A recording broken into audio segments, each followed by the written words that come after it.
নমস্কার বন্ধুরা, আপনাদের ফুডি বাঙালিতে স্বাগতম। আজকের আমি চলে এসেছি একটা অত্যন্ত সুস্বাদু রেসিপি নিয়ে। আর এই রেসিপিটার নাম হলো ইলিশ মাছের মাথা দিয়ে কচু শাক। চলুন বন্ধুরা, দেখে নেওয়া যাক আমাদের এই রেসিপিটা বানাতে কি কি উপকরণ লাগছে। প্রথমে আমরা এখানে কচু শাকগুলো ধুয়ে নিয়েছি। তার মধ্যে আমরা কটা ভিজিয়ে রাখা কাঁচা ছোলা দিয়ে দিয়েছি। এবার আমরা এইটাকে জল দিয়ে ভালো করে ভাপাতে দেবো। এখানে আমি কচু শাক আর কাঁচা ছোলাগুলো দিয়ে দিয়েছি। এবার আমরা অল্প করে জল দিয়ে আর নুন দিয়ে ভালো করে ভাপাতে দেবো।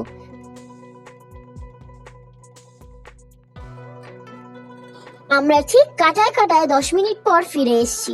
দেখুন বন্ধুরা, আমাদের এখানে কি সুন্দর কচু শাকটা ভাপা হয়ে এসছে।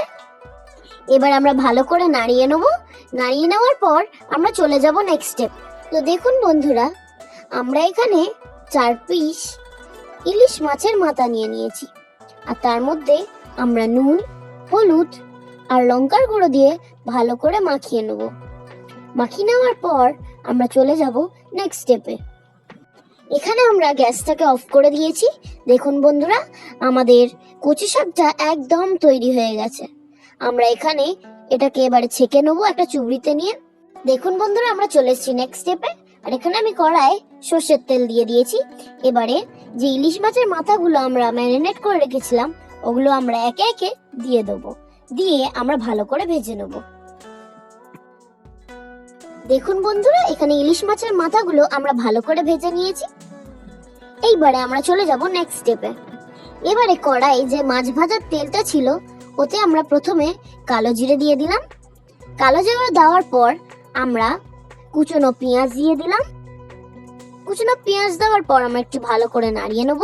এরকম হাজার হাজার সুন্দর টেস্টি রেসিপি পাওয়ার জন্য ফুডি বাঙালিকে অবশ্যই লাইক, সাবস্ক্রাইব আর বেল আইকনটি অবশ্যই প্রেস করে রাখবেন। আর আপনি যদি ফেসবুকের পেজ থেকে দেখে থাকেন তাহলে অবশ্যই পেজটাকে ফলো করে দেবেন। আমরা আগে থেকে কাঁচা লঙ্কা কেটে রেখেছিলাম, দেখুন এইভাবে, সেইগুলো আমরা দিয়ে দেবো। দিয়ে দেওয়ার পর হালকা করে নেড়ে নেবো। নেড়ে নেওয়ার পর আমরা নেক্সট উপকরণটা দিয়ে দেবো। আমরা পরিমাণ মতন আদা বাটা দিয়ে দিচ্ছি।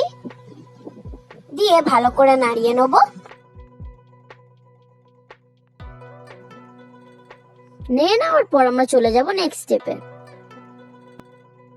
এবারে আমরা হলুদ গুঁড়ো দিয়ে দেবো। হলুদ গুঁড়ো দিয়ে দেওয়ার পর হালকা করে নেড়ে নেবো। নেড়ে নেওয়ার পর আমরা একে একে ধনে গুঁড়ো দিয়ে দেবো। ধনে গুঁড়ো দেওয়ার পর আমরা ভালো করে নেড়ে নেবো। এবারে আমরা যে কচু শাক আর ছোলাগুলোকে ভাপিয়ে রেখেছিলাম সেইগুলো আমরা দিয়ে দেবো। দিয়ে ভালো করে নাড়িয়ে নেবো। এখানে আমরা ভাপানো কচু শাকটাকে ভালো করে মশলার সঙ্গে কষিয়ে নেব। তারপর আমরা যে মাছের মাথাগুলো ভেজে রেখেছিলাম সেইগুলো দিয়ে দেব। এখানে আমরা স্বাদ অনুযায়ী নুন দিয়ে দিচ্ছি। এখানে আমরা অল্প করে চিনি দিয়ে দিচ্ছি। এটা সম্পূর্ণ অপশনাল, আপনারা দিতে চাইলে দিতে পারেন, নাও দিতে পারেন, কিন্তু এটা দিলে একটা অসাধারণ টেস্ট আসে। দেখুন বন্ধুরা, আমাদের রেসিপিটা একদম তৈরি হয়ে এসেছে। আশা করি আপনাদের ভালো লেগেছে। আপনাদের যদি ভালো লেগে থাকে অবশ্যই লাইক, কমেন্ট আর শেয়ার করতে ভুলবেন না। ধন্যবাদ বন্ধুরা, আজকের মতন এতটাই। আশা করি আপনাদের ভিডিওটা ভালো লেগেছে।